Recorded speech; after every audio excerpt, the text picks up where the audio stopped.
Hey there, welcome to my another video. Without wasting time, let's dive into it. The protagonist's father died when he and his sister were little, and Roger's mother told him to become a shaman, because she was sure that he had potential, so the spirits would protect him. She warned him that if he did not choose this path, he would get into big trouble, and made him study the religious aspects of shamanism. These were poetry, magic, and strange things that Roger had never known before. However, at that time he already knew what he wanted from life, and all these teachings did not interest him at all, so he devoted all his time to scientific research, and after 10 years he became part of society. However, he died, having been hit by a car. It was hard to believe, but the protagonist's mother was right, because troubles overtook him. But the most amazing thing was his rebirth. He found out that life is not alone, and everything his mother said turned out to be true. After his death, he realized that some things can only be learned through experience, and now, remembering all of this, he asked himself what he was doing now. He abruptly lowered his hand, slapping his palm on the pages of the textbook, and loudly announced that the lesson was starting, telling them that today they would continue to create a magic circle. He worked as a teacher at the Academy of Magic, and a series of events brought him here. Some time before, people were walking around the station, some of whom were talking to each other. Passengers were entering a train carriage, showing their tickets to the inspector before doing so, and he wished one of the passengers a safe journey, and then greeted the next person who approached him, asking him to show him his ticket. The man handed him his ticket, and after checking it, the inspector thanked him, after which he wished him a safe journey. The man entered the train, and the inspector continued checking the passengers. Clenching his hand into a fist, the passenger remembered that he had the fourth seat, which was in the fourth car and the third compartment. He finally found the right seat and going inside, saw Gerard, who was also sitting in his seat and reading a newspaper. Gerard was surprised to see his neighbor and greeted him, and Roger Celisai nodded in greeting. Soon the train was already moving and heading on its way, and after some time spent on the trip, Roger looked up from the book he had been reading before and looked at the newspaper that Gerard was still holding in front of him. He noticed a headline that said that the civil war in the Kingdom of the South had ended and the princess's faction had won.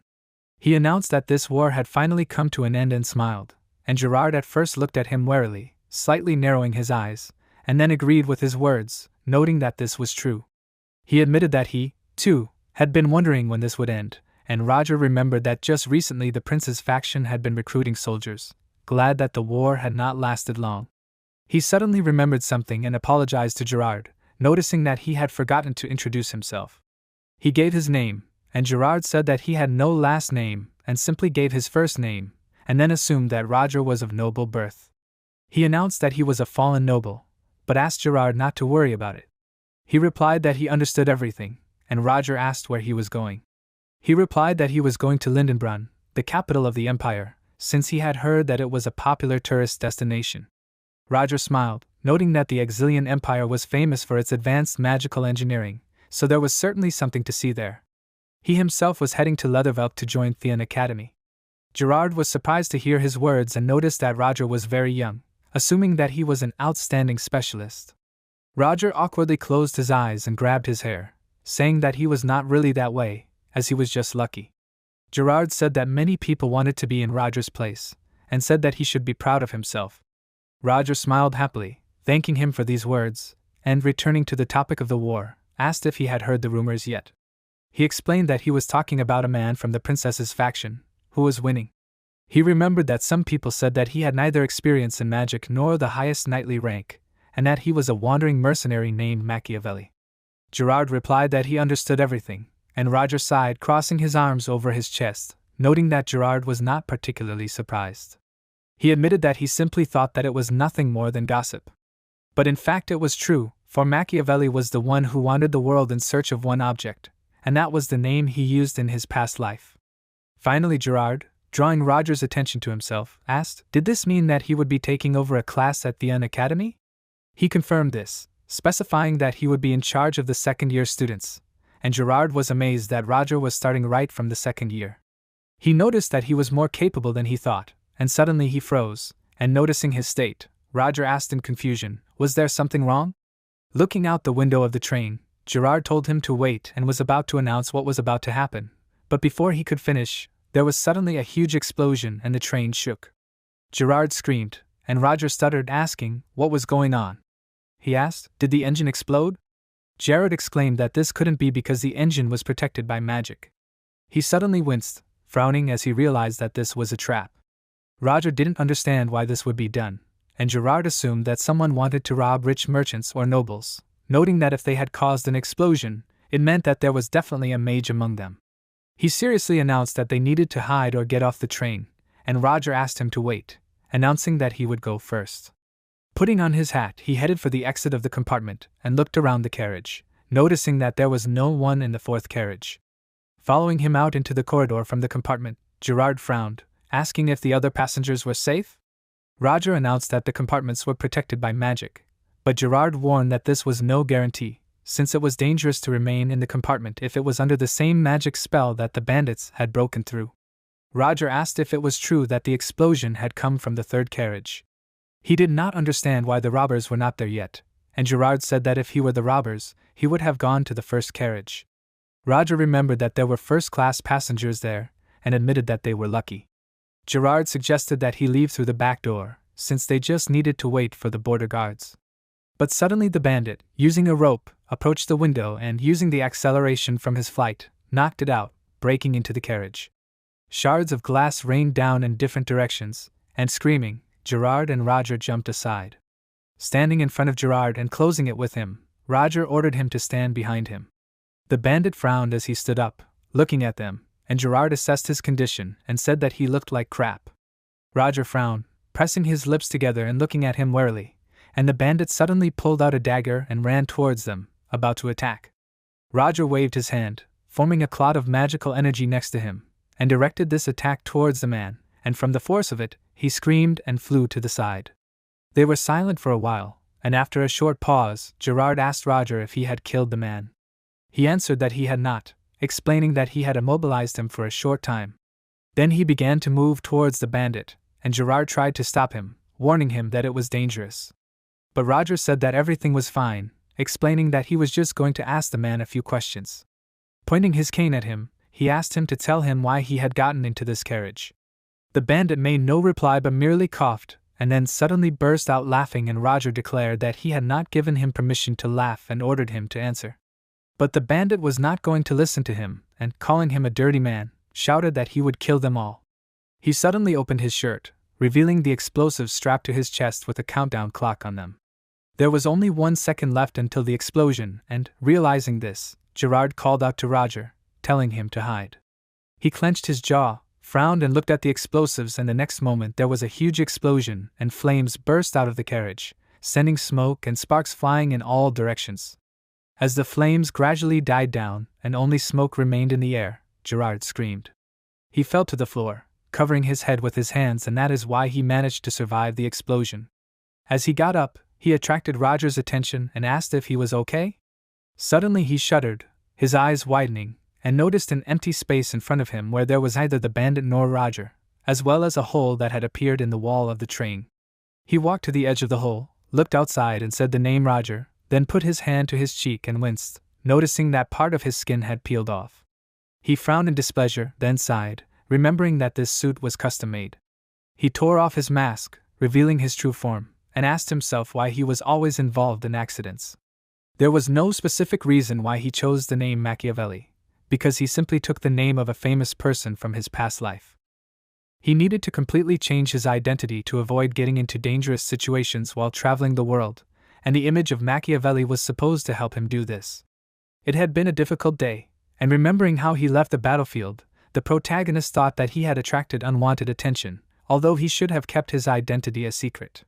Luckily, the princess and her soldiers were triumphant, and he managed to hide when they let their guard down and board the train to Lindebrunn. However, now he closed his eyes, asking, was this serious? He did not understand why something always happened to him. The protagonist threw the now unnecessary Gerard mask overboard the train, and then, mentally addressing Roger, told him to rest in peace, thinking about the fact that someone had set up such an ambush in broad daylight. He did not expect the bandit to detonate a bomb, because ordinary robbers would not have pulled off such a thing. He was sure that only a psychopath who intended to kill everyone could do such a thing, and assumed that these people were not targeting the passengers, but the train itself. Suddenly, a train employee ran into the carriage, attracted his attention, and asked if he was okay. Roger did not answer, and the conductor, examining the destruction in the carriage, asked what happened here. The protagonist announced that the train was under attack by armed robbers and suggested that they were heading for the first carriage, warning them not to get involved. Looking around, the man announced that he needed to evacuate the passengers through the last carriage, and was about to tell Roger what to do, but before he could finish speaking, the protagonist suddenly grabbed him by the throat, throwing him to the floor, and the man screamed, and then, stammering, turned to Roger and asked what he was doing. He asked with displeasure, did he really think that his pathetic acting would convince him? He said that robbers would not attack any passing train out of the blue, let alone a protective spell that would wear off on its own. It was a difficult trick, which could not be performed without the help of a person who knew the mechanism, and the man looked at Roger with increasing horror, and then suddenly frowned and took out a small dagger from the sleeve of his clothing, but the protagonist, anticipating this action, stayed his hand, ordering the man not to even think about it. He cried out in displeasure, and Roger said that they were quite fast, and asked who they were. Besides, he wondered why they were there, and since the man did not answer, he asked if he was really going to keep quiet.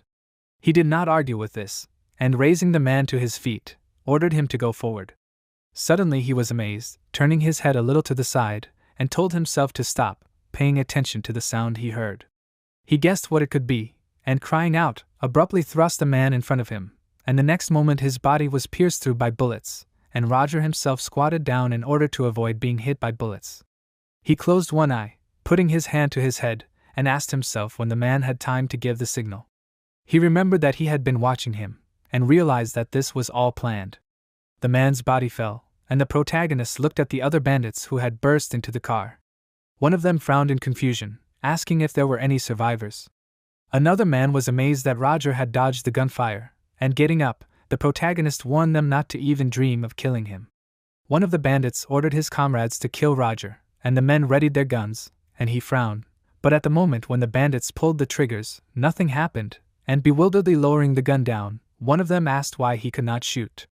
Another man exclaimed that the machine gun was not working, and shuddering, he sharply raised his head and realized who Roger was. He noticed a magical energy glowing above his palm and exclaimed that he was a mage. He warned his comrades that Roger had disabled the weapon, and he turned around, noticing streams of other magical energy a little to the side in the air. He clenched his jaw, noticing that his own magic had dissolved, and wondered if it was a suppressor. The other man admitted that he had not expected there to be a mage on this train. He ordered the protagonist to surrender, and he turned around, noticing other bandits approaching him from the other side. The mage asked him not to move, promising that if he did, he would grant him a quick death, and Roger felt that he was no ordinary mage, guessing that he might even be a fourth rank like himself. However, he did not recognize the man's face, and as he thought about it, he noticed that about 10 minutes had passed since the explosion, so it would take a long time to leave the Arete Mountains. He could not just stand there and wait for reinforcements, and he realized what he had to do. He jumped into the hole in the side of the carriage, and the mage, frowning, asked if he had really jumped. Getting Hansen's attention, he ordered him to check, and the bandit responded, and then walked to the edge of the carriage and looked around, announcing that he did not see Roger. He assumed that the protagonist had indeed jumped off the train, and noted that they could have scared him, but before he could finish speaking, an attack pierced his head, and with a start, the mage noticed that it was from above. He shouted that Roger was on the roof, and the bandits began to talk in confusion, not understanding how the protagonist had done it. They assumed that he used flight magic, but were only more amazed, as they did not understand whether it was possible to do so while the train was moving. The magician ordered them to simply shut up and find Roger, and warned the others that he was a magician, so they could not use all their powers against him. He warned that a few people should stay here, and ordered the rest to go to the first car. The bandits obeyed without question, and several of them began to shoot their guns at the roof of the train. Running and dodging bullets, Roger cried out in displeasure, and the magician, understanding the trajectory of his movement, told his charges that the protagonist was heading to the back of the train, shouting for them to follow him. When the bandits approached the door to move to another carriage, they did not even have time to open the door, as a powerful explosion was heard, and flying to the side, they screamed, and looking at their comrades who did not survive the blast wave, the bandits who were a little behind asked, "Was this really a trap?" They did not understand how Roger did it so quickly, and the mage thought that the protagonist was different from the mages he had encountered, since the efficiency and results of his work were on a completely different level.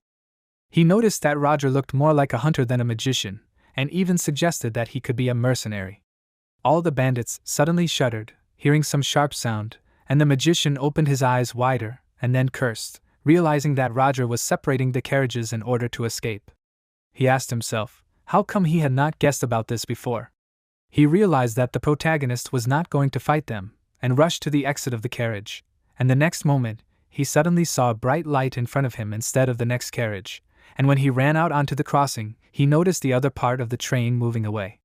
The distance between the carriages gradually increased, and the bandits frowned, and the magician cried out in displeasure. Another man cursed, noting that they had missed Roger, and shouted that they could not leave the train to go after him.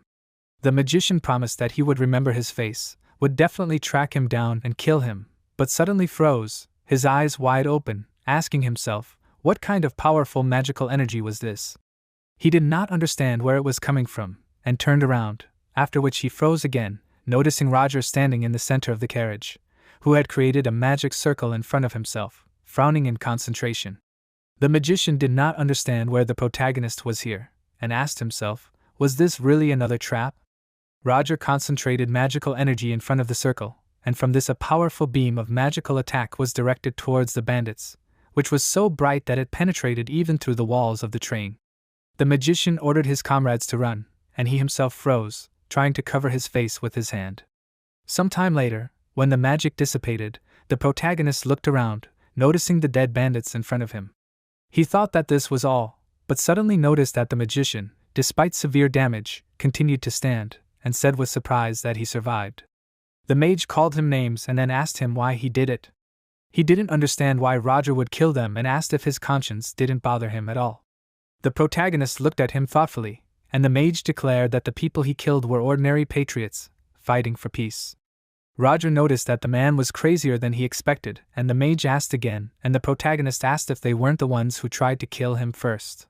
He asked with displeasure if the man dared to accuse him now. He warned him to tell this to everyone who was no longer breathing and reminded him that it was he who had said that he would find him and take his life. He declared that the man was pathetic and honestly admitted that he could have let him go. But the thing was that the man now knew his face, and if he was going to get him, it would be better to settle it here and now. The man wanted to say something else, but the next moment, suddenly, an ice cut passed through his body, and even Roger froze in bewilderment, and then noticed Veronica Deville, who entered the carriage through a hole in the wall of this. The protagonist looked at the remains of the mage's body that fell to the floor, and Veronica asked if he was okay. Roger looked at her, and she assumed that he was scared, but advised him not to worry, since the Knights of Cold Steel were already here. The other bandits began to curse, amazed that these knights were already here. They began to shoot from their weapons, shocked that the knights used flight magic in such weather. However, one of the knights put up a magic shield in front of himself, and the bullets did not hurt him. At the same time, he created a magical attack and, holding it close to his palm, ran closer to the men, one of whom flinched, screaming in fear, and the knight, using the boost from the attack, struck, after which he turned sharply, turning his attention to the other bandit, who also screamed in fear, and then screamed in pain. Having finished with the bandit, the guy contacted the rest of his comrades, warning that the second car was cleared. Another knight announced that the first car was clear, and the passengers were safe. Another knight, turning to Veronica, asked permission to report, declaring that the situation on the train was completely under control. She exclaimed that this was a wonderful job, and ordered that they make sure that the passengers got to the next station. Sometime later, the train arrived at the leather station. There was a crowd of people on the platform talking to each other, but Roger was still sitting on the train, looking out the window. Suddenly, Veronica entered the compartment and asked how he was feeling. She wondered if he had been injured by the terrorists, and looking at her, the protagonist declared that he was fine thanks to the Knights of Cold Steel, and explained that he was simply lost in his thoughts. Veronica admitted that she was glad to hear this, and smiled, suggesting that she should have introduced herself right away. Placing her palm on her chest, she said her name, and slightly bowing his head, Roger was about to answer, but before he could, someone suddenly apologized, drawing attention to themselves. Veronica turned around, noticing a person approaching closer to her, and asked if he wanted something. He, extending his palm towards her, asked if she was the commander of the Knights of White Steel. She confirmed this, saying that she was Lieutenant Veronica, and Remless, showing his ID, announced that he was an officer of the Leathervelk Police Department, and also stated his name. He warned that he was aware of the attack on the train in the Irate Mountains, and Veronica said that they had eliminated all of the criminals. Remlis thanked her for her hard work, but noted that there was something odd about the report. Roger winced, paying attention to their conversation, and Veronica asked, not understanding what Remlis was talking about. He put his hand on his chin thoughtfully and said that the attackers had taken over the train too quickly, but even with magic power, they could not have broken through the defenses so easily. Veronica winced, surprised, and Remlis suggested that there was someone on board the train who had helped these people. Putting her hand on her chin, Veronica thought about it and admitted that it was a reasonable idea, and Remlis added that it was only a guess, explaining that they would not detain the people, but simply establish their identities. Veronica agreed with this, noting that she understood everything, and looking at Roger, she asked if he heard. He nodded, and she warned that the main thing is to answer honestly, and in this case everything will be fine. The protagonist maintained a neutral expression on his face, but he thought that he was in big trouble. There was nothing suspicious about Gerard's personality, because he passed the ticket control as expected, and legally boarded the train, but the problem was in his face, because Gerard's mask was damaged. He certainly could not be given 45 years, and he understood that if he was under investigation, sooner or later someone would reveal his secret, and he would be hanged, and if he was lucky, he would be subjected to severe torture. There were many police officers and knights on the street, so it was impossible to escape, and he looked through the window at the street, noticing police officers. Besides, Veronica was merciless to criminals, and now she was smiling and talking to him, but he knew that as soon as they started to suspect him, she would use her magic, cutting him in two. Noticing that he was not reacting, someone drew his attention to themselves, asking if he was okay. Roger looked at Remlis, and he apologized, explaining that he needed time to get the passenger list. He noted that Roger had nothing to worry about, and asked him to simply confirm his identity. He also asked him to show the ticket, if he still had it, and the protagonist held it out, and the train employee, looking at the ticket, announced that this was seat 430. Thoughtfully repeating the seat number, Remlis looked at the documents in his hands, and read that Roger, 25 years old, and Gerard, a man of just over 40, occupied this seat. Raising his head, Remlis asked where the second passenger was. Roger replied that he had been caught in an explosion during the attack, and said that it had happened when they were passing the Irate Mountains, and he had fallen off a cliff. Remlis narrowed his eyes, thinking, and looked closely at Roger, then asked him to stay put. Veronica said that he could not be a suspect, and Remlis asked again, and she told him that when they arrived, the protagonist was fighting terrorists, and asked if a traitor would behave like that. Remlis asked if Roger had really fought robbers. He cried out in surprise and then realized what had happened, and thoughtfully holding his chin with his hand, he apologized to the protagonist, addressing him as Roger. Roger did not show his surprise outwardly, but in his mind he cried out in bewilderment, and Remlis suddenly noticed that he had been accepted to work at the Thean Academy, and asked in bewilderment.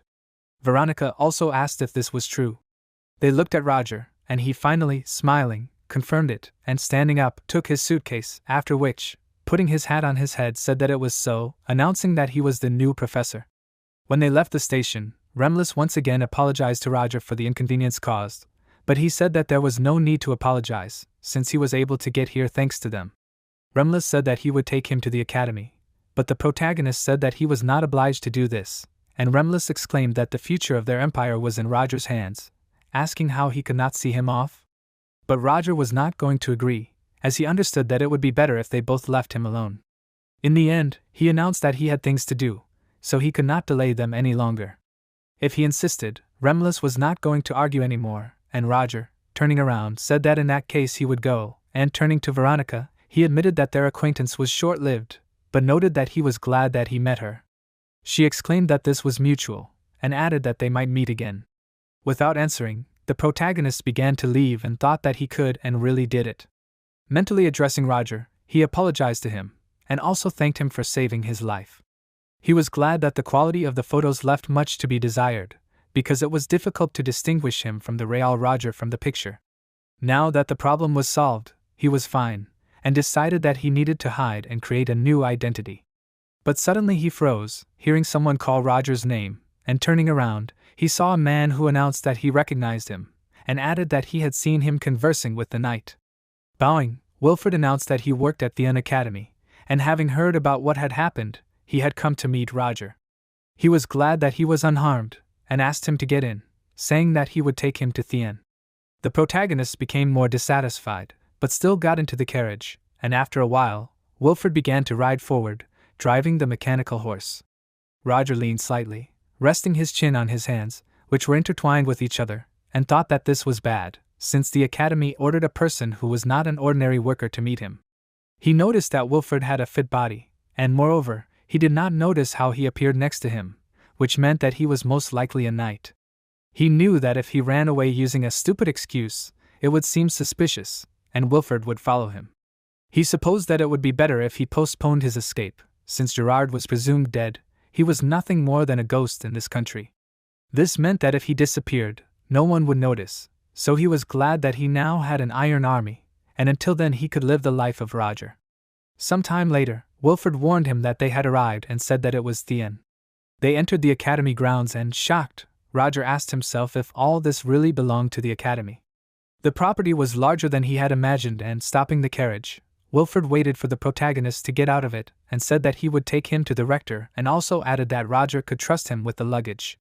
They walked closer to the academy building itself, and, entering inside, Wilfred took the protagonist to the right door, and he, entering the office, said his name and announced that he had arrived on behalf of the rector. Eliza Willow, sitting in front of him at the table, smiled and then said that she had been waiting for him, and saying her name, she announced that she was the rector of Thien Academy. She also asked if Roger was okay. She explained that she had heard about the terrorist attack, and he replied that everything was fine, since the knightly order had come to their aid in time. Eliza smiled happily, closing her eyes and clasping her palms together. She admitted that she was glad to hear that, since if the protagonist had suffered, it would have affected them too. He did not understand how she could speak so openly about the possible negative consequences for them, and noted that it simply did not fit into his head. However, what bothered him more was the strange feeling that arose in him as soon as he entered the room. He supposed that it could have been his imagination, and wondered with interest if Eliza had met Roger before. Looking at her smile, he wondered if she had revealed him. Eventually, Eliza began to speak again and noted that they had met in person, exclaiming that he was very tall and handsome. Roger, hearing this remark, assumed that she had not revealed him, and thanked Eliza out loud for the compliment, even if she was doing it out of politeness. She announced that she was sure that he would be popular with the students, and rising from her seat, she handed him the document, asking him to take it, and decided to repeat the information that Roger had received earlier. She explained that it stated the salary, and also that the employment contract was for 2 years, and noted that food and accommodation would be paid for by the academy. The protagonist read the written on the document, asking himself, was this really a contract? He noted that it did not matter much if he was going to run away soon anyway, but suddenly he froze in shock, asking himself, was the salary really 30 imperial gold coins per month? If converted into the national currency, it was 30 million dinar, and a whopping 300 million won. Watching him, Eliza asked how he was feeling about the contract. She assumed that it was a great condition, and asked if that was true. The protagonist agreed that the conditions were not bad, and thought about how to say it in his mind, and in the end thought that it was just crazy. What a jackpot. However, he ordered himself to calm down, assuming that with such a salary and responsibilities, professors in Thien had a lot. He did not know if he would be able to hide his lack of knowledge of teaching at Thien Academy, where every first person was a genius. However, his job here was already a done deal, and he knew that it would be suspicious if he suddenly refused it. This meant that he had no choice but to agree, and he noted that he was good at lying, bluffing, and reading the mood of the interlocutor. Finally, he announced out loud that he was satisfied with everything and indicated that he was ready to sign the contract. He thought that he also had experience and knowledge of his present and past life, and therefore he was quite confident that he could play the role of a professor. Extending her hand towards him, Eliza said that it was wonderful and admitted that she would be glad to work with him. Shaking her hand, Roger replied that it was mutual and thought that he would only have to pretend for 2 years. In his mind, he exclaimed that he would have to survive these 2 years, and after that he would be free. Soon it was night, and sitting in the room, the protagonist thought that he had 3 weeks before the beginning of the semester. He assumed that this time should be enough to prepare.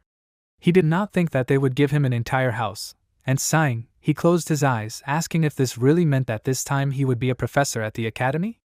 After being brought to this world 27 years ago, he was reincarnated with all his memories but lost his abilities. He couldn't rely on his parents but only on himself, and he had to endure many difficult experiences, but he never thought that he would become a professor. Technically, he had been given a fictitious job, or more accurately, he had been given it without his own desire. However, he needed a new identity, and Roger's situation played into his hands. Roger was from a fallen noble family, originally from the small kingdom of Kviadin, and he was also the only child in the family, whose parents had passed away. The style of the letters Roger found was quite formal, which meant that Roger had no relatives, and therefore no one should discover him. He was sure that there was no better disguise, and as he stood up, he decided that he needed to sort out the lectures and find information about the academy. In the end, the first thing he decided to do was explore the area, but he froze, feeling an unpleasant sensation in his stomach and realizing that he had not eaten at all. In the end, he decided to put everything off until the next day and asked himself, "Where is the restaurant?" Some time later, sitting at the table, the protagonist read the documents in his hands, and taking a sip from his cup, he asked himself, "Has it really been 2 weeks already?" It was very fast, but overall he managed to collect the necessary information and prepare for the classes. In the remaining week, he needed to learn how to apply his new knowledge in practice, and noticing that a man sat down at the next table, he thought that visitors were already arriving, and so he decided that he would go home and prepare for the introductory course. But suddenly Sedina Rockhen, who sat with her back to him, said that she was glad that he was safe. She looked straight ahead, without turning towards Roger, and admitted that she was worried that something could happen to him. He froze, his eyes widened, and was silent for a while, and then Sedina, still not waiting for an answer from him, asked why he had not contacted for 2 whole weeks. She announced that the rest of the organization was also worried about him, and called him the First Order. The protagonist took another sip from his cup and still did not answer, and then, putting the cup down, he finally announced that he had to check something. He noted that if he understood correctly, he was being followed, and added, to be more precise, to Roger. Lowering her head, Sedina said that the terrorist attack was a surprise, and added that they did not know that the rebels were planning an attack. Roger explained that he needed information about the academy, and startled, Sedina asked in shock, and then asked, "Did they really not send this?" He announced that he had to make sure that this information was true, and the girl cried out, understanding everything. Roger cursed, wondering what was going on here. Now he had to try not to arouse any suspicions, and asked Sedina if they had taken care of everything. She answered that they had, and told him that before meeting with the protagonist, they had dealt with the main figures of the academy that they were targeting, and had also tracked down and eliminated the traitors to the organization. As far as she knew, the traitors had been fed their own limbs and the remains had been thrown to the dogs, and she smiled and asked if that wasn't a fitting punishment. Roger thought that this was very bad, and decided that the first thing he should do was calm down. Sedina suddenly winced, apologizing, and realized that she should have personally verified this before reporting to Roger. He didn't understand what she was talking about at all, and answered out loud that it didn't matter, after which he asked her to tell him the reason for her sudden appearance. She explained that he had been in this place for a month already, but still had not contacted them, and Roger asked if that was why she had decided to take matters into her own hands. Sedina cried out, apologizing to him, but he ordered her to remain silent, and abruptly putting down his cup, added that she was also attracting unnecessary attention with her appearance. He admitted that she was getting on his nerves, and asked if she really wanted them to be noticed. He also noted that she was reacting sharply to his words, and therefore he was sure that she was afraid of him. Sedina placed her trembling palms on her knees, and the protagonist, putting his palm to his face, announced that he was now listening to her report, and asked how many people they had taken. She replied that 31 people from the Third Order and 7 from the Second Order had been successfully infiltrated, and the other members of the First Order had already taken their positions according to plan. Roger replied that it was good, declaring that everything was going as it should, and said that if the report was finished, then they would part ways. She agreed with this and asked that next time Roger come to the prearranged place. He asked in displeasure, was she really telling him what to do? She froze, her eyes widening, and the protagonist, turning in her direction, asked how she dared to give him orders. A little later, looking at the letters he found, Roger said that Roger was a fallen nobleman with no family, as well as the youngest mage of the 4th rank, and also Professor Theon. He sat on the edge of the bed, bowed his head, and clenching his jaw in irritation, frowned, cursed, and asked himself why he had not sensed something was wrong before. Roger's personality seemed perfect. After all, it was specially created so as not to arouse suspicion, because otherwise he would not have been able to infiltrate the academy. All the letters that the protagonist found were most likely encrypted, and sighing, he cursed again and put his hands to his head, and then, looking at the decorated ceiling, lay down on the bed and, closing his eyes, admitted that he had miscalculated. He could not believe that he had gotten himself into such a mess with his hasty actions. Looking over the letters again, he sat down at the table, assuming that Roger had used the Decodean language to encode the message. The construction of the sentences immediately seemed strange to him, but he did not even think that the matter was in the First Order, whose task was to infiltrate the academy and gain everyone's trust, and then periodically report on the progress. However, this was not the only thing that worried him, and closing his eyes, he mentally noted that the more he thought about it, the less he believed it. He did not understand how the head of a secret society could die in a terrorist attack, and mentally exclaimed that Roger was one of the strongest members of the organization sent to spy on the academy. He was sure that such a person should have survived, but sighing, he finally decided that there was no point in condemning the dead man. It turned out that this whole story between the Thean Academy and the secret organization was added to his secrets, and the protagonist assumed that it might even be good that the members of the organization had contacted him after all. Judging by what that girl had said, the secret society consisted of 4 orders, that is, the Zero Order, the First Order, the Second Order, and the Third Order. Even though Roger did not know anything about the Zero Order, he at least knew about its existence, and he also decided that he needed to find out who else the First Order had sent. If this person was familiar with Roger, there was a risk that he would be exposed, so the main thing now was not to get caught. The best option for him would be to get rid of the secret orders using Thean, because a secret organization cannot stand up to a powerful academy, no matter how strong it was. He decided that he had to get the information he needed without either side knowing about it, and he sighed, thinking that this game on 2 fronts was making his head split. He closed his eyes, assuming that he had 2 difficult years ahead of him. Sometime later, at the academy, students were walking along the corridors, talking to each other. Some of them gathered in the auditorium, taking their seats, and one of the students, attracting the attention of his comrades, asked if they had heard the news yet. He announced that a new professor would be teaching the subject of spell theory and visual representation of the elements, and someone asked if this was really a new professor for the 2nd year. The person assumed that this professor knew his business, and one of the students added that the management had no other choice, since the former professor had suddenly resigned. Flora Lumos, listening to the students' conversations, suddenly turned around sharply, as one of them asked what else this professor could do when a student had embarrassed him in front of everyone by showing that she was capable of it. Cheryl, coming closer to Flora, assumed that these people were talking about her, and she, closing her eyes, asked what she had done. She explained that she had simply shown the professor that his magical techniques left much to be desired, and Cheryl, closing her eyes, bowed her head in agreement with this, and wanted to object, but in the end she did not say anything. One of the students had heard that the new professor had a brilliant reputation, since he had written a huge number of reports while being a military officer. Another guy assumed that this man was a respected person and not some simpleton, and another guy screamed, asking if the others knew anything else. He declared that this professor was a fallen trustee, and in that case the students understood that they could not worry about grades. Flora tilted her head to the side and sighed, wondering if they had already come to their conclusions.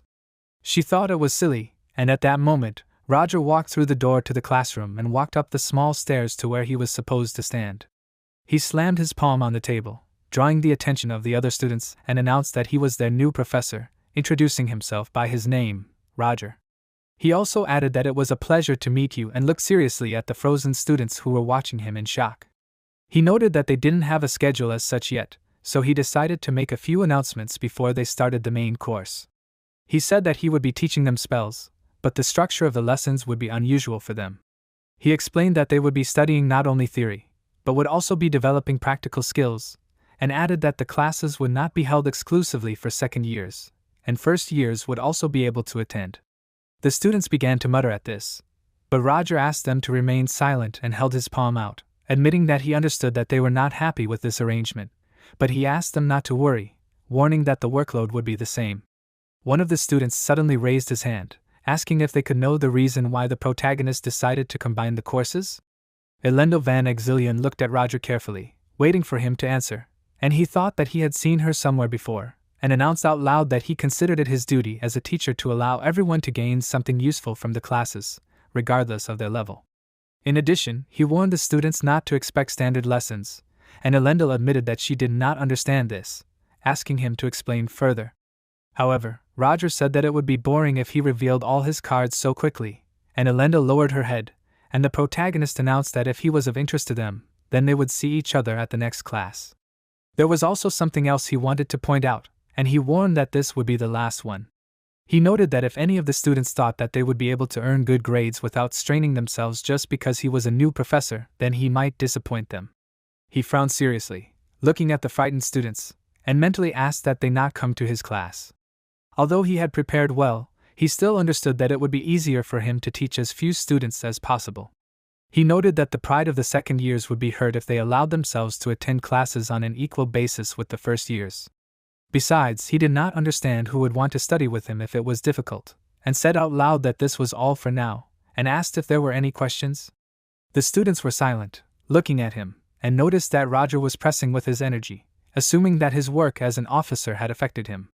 According to rumors, he was the youngest mage of the 4th rank, and many were wondering if this was true. The students had many questions, but they could not muster the courage to ask even one, and Flora, thinking, smiled, putting her hand to her chin. Roger finally announced that if there were no questions, then he would declare the beginning of the semester open. After a while he walked out into a hallway, closing his eyes and smiling contentedly, thinking that the students had no questions at all. And that's a wrap on today's explanation.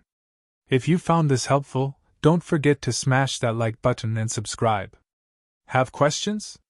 Drop them in the comments below, and I might cover them in the next video.